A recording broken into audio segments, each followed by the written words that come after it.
কলকাতা পেরিয়ে পশ্চিম দিকে এগিয়ে গেছে নিম্নচাপ। ফলে রবিবার থেকে কলকাতায় বৃষ্টি কমবে। যদিও রবিবার দক্ষিণবঙ্গের পশ্চিম দিকের জেলাগুলিতে ভারী বৃষ্টির সম্ভাবনা রয়েছে। আরও 24 ঘন্টা বঙ্গের নিম্নচাপ সক্রিয় থাকবে, তারপর তা ক্রমে শক্তি হারাবে।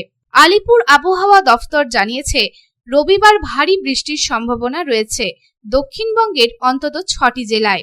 সেই তালিকায় রয়েছে পশ্চিম মেদিনীপুর, ঝাড়গ্রাম, পুরুলিয়া, বাঁকুড়া, পশ্চিম বর্ধমান এবং বীরভূম।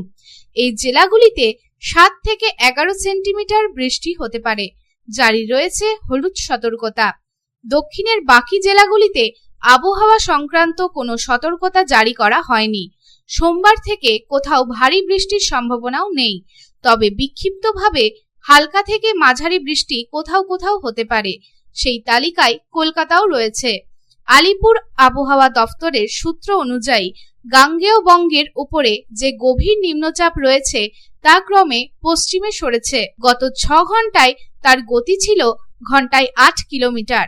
রবিবার সকালে ওই নিম্নচাপের অবস্থান কলকাতা থেকে 40 কিলোমিটার পশ্চিম ও উত্তর পশ্চিমে, অর্থাৎ কলকাতা পেরিয়ে পশ্চিমের দিকে চলে গিয়েছে নিম্নচাপ।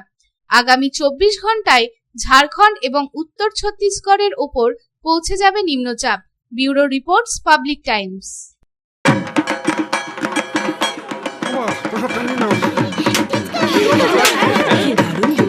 কার চয়েস দেখো,